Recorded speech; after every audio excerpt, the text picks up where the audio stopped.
Before I get to the disc, I need to bring up something important. This chronology of the PC Engine has reached a major turning point for the system. NEC made a lot of stupid mistakes with their game console. I've talked about many of them, and I will talk about many more. But now we are at the single smartest thing that they've done. Because September 21st, 1991 saw the release of the PC Engine Duo, a move that saved the PC Engine. Now, at this point, we've had 6 different versions of the PC Engine in 4 years, not to mention the CD add-on. So what makes the Duo different from any of those? Well, the obvious thing is that the CD-ROM is no longer an add-on. It still has the Hue card slot. See, it's right there. But the Duo is essentially a soft relaunch of the PC Engine as a CD-based system. From 1992 onward, the default assumption of game companies is that the PC Engine owner has a CD-ROM drive. What it comes down to is that the PC Engine really couldn't compete with the Super Famicom. Most of that was the limitations of the Hue card format. When Hudson designed it in 1986, battery saves were just starting to become a thing, and the lack of internal saving is a real problem in 1991 when RPGs have become the dominant genre. While you could release Dragon Quest IV on the PC Engine, it would require an external peripheral to save, and you never want to make your customers jump through an extra hoop like that.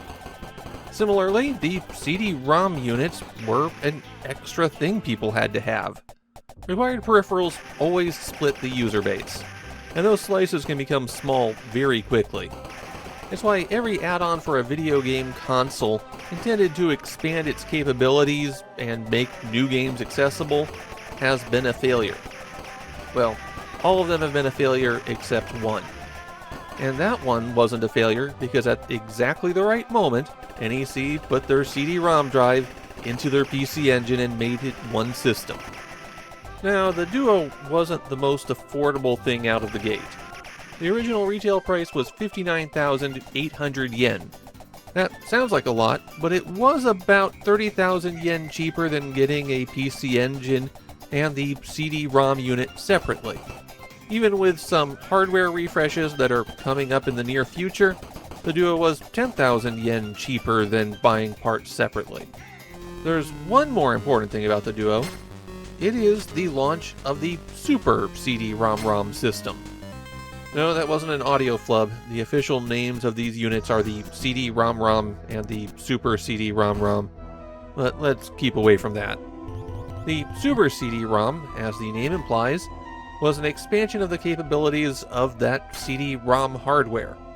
The primary upgrade for the Super CD-ROM was enormously expanded memory. That was mainly useful for caching the data coming off the CD-ROM, so you didn't have to do as much reading from the disk, which was very slow. I've said nice things about NEC in this video, so let me tell you about all of the things they did wrong with this launch. The Super CD-ROM has basically 3 different launches. This is the first of them with the Duo, and as it launched, there are no Super CD-ROM games. In a month's time, it will launch again with the Super CD-ROM card. I'll touch on that briefly when I get there. That's when the first games that required the Super CD-ROM started hitting shelves.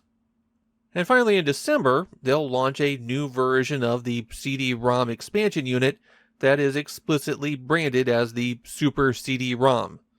You might ask yourself, doesn't this create a lot of customer confusion? And the answer to that is yes, obviously. To this day, people get confused about which hardware supports what with the PC Engine, which really makes the PC Engine Duo a fairly convenient option. Well, other than the fact that NEC cheaped out on the components during manufacturing, and they have a notoriously high failure rate. So NEC launched a new version of the PC Engine, one that brings that CD-ROM drive front and center. So surely they would launch it right alongside some big anticipated game to help drive sales? Well, no. The first CD-ROM released after the PC Engine Duo was the penultimate issue of Ultrabox. The only other CD release before the Super CD-ROM system card shows up isn't much better. And if you thought Ultrabox issue 4 was rough, well, you ain't seen nothing yet. Ultrabox Go Go, I'll just call it issue 5 from now on, feels like a set of flash animations made by high schoolers. Right from the main menu, all you've got is a list. Any pretense of stylization is gone. It spreads across 2 pages, and we'll just go right through them. We've got the 4th and final chapter of Kusto, the minimally interactive animated series about people finding ancient aliens. In this chapter, the aliens have been revived, and the fate of the world is decided. Also, it feels like they were told to wrap this one up with no money and time, so most of this is just a narrator telling you what happens. The whole thing is one cutscene that is an hour long, which means that Ultrabox issue 5 had the longest video game cutscene until Metal Gear Solid 4. I mean, assuming you want to call it a video game cutscene. The other parts of Kuso did have some adventure game elements. This one doesn't. On the other hand, it's part of the whole Ultrabox package. Personally, I'd call it the longest video game cutscene, mainly to screw up video game trivia. Club UB is the romance adventure game. This time your goal is to build up the love meter at a tropical resort. And the limitations for Ultrabox issue 5 show up here, with the women all being digitized, including speech, and then other characters and settings being some very roughly sketched out pixel art. It is definitely a unique look. Tororo is a simple adventure parody game about a guy who moves to Tokyo because he wants to direct animated films. You get to pick a few different story branches. Like if you choose to go to animation school, it turns out it was a scam and they take all of your money.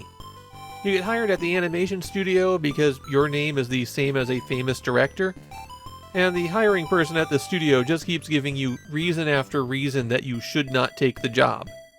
I think this is the best portion of Ultrabox 5, probably because you can tell that somebody was very bitter when they wrote this. Next are the interactive comics. These are a set of short gag animations set around 2 different themes: romance and video games. After you pick the theme, you're given a choice of a few different possibilities, and then you might have 1 or 2 options once you're past that. For example, with the video games, you go into the store and you've got your choice of genres. And for the romance, you could choose to go after a sporty girl, a naughty girl, or a 9-year-old elementary school student. The next section is GameSoft, and this is the updated for September 1991 version of the PC Engine game catalog that's been in every issue of Ultrabox. It's the same system as before, where you can find things by applying filters like genre, publisher, the spelling of the game's title. And every game has a description, picture of its cover art, and a short review. Although they didn't give a review to any issue of Ultrabox. Next is Sports, which is the obligatory stripping game. Here you have to survive jumping hurdles until the timer runs out, and popping blue balloons will reduce the timer, red balloons will increase it. Successfully complete a stage, and the schoolgirl strips down further. Next is Desius, which is a parody of the shoot-'em-up Darius. Instead of a spaceship blasting down alien fish, now you're a sushi chef chopping them up. You've got a health bar, and recovery items will drop from the hermit crabs at the bottom of the screen. Besides throwing a barrage of knives, you can also get a limited stock of negi, or green onions, and these act as homing attacks. Naturally, at the end of levels, a huge battleship approaches, which is just larger seafood, and if you win, there's 2 stages for you to select from. There's 6 stages in all, though you can only see 3 of them on a run. Desius isn't a good shoot-'em-up, but it is a step up from the action games that we usually see in Ultrabox, so I can't complain too hard. After that is Art Gallery UB, the fan art section. The layout has changed a bit here, since when you open it, you first have to go through all of the fan art, and then afterward, you can choose to hear a few people comment on some of the pictures, like the models that they used for the cover of Ultrabox or the cast of Cousteau. Last and definitely least is UB information, which is where you find the details on the magazine. They're running a contest this time for a voice performer. We'll see if they show up in issue 6. As you might recall from previous issues of Ultrabox, this series has fallen into deep obscurity in Japan.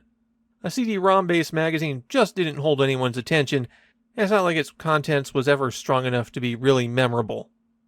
The few people I found who had any memory of this issue of Ultrabox mainly noted the sharp decline in quality.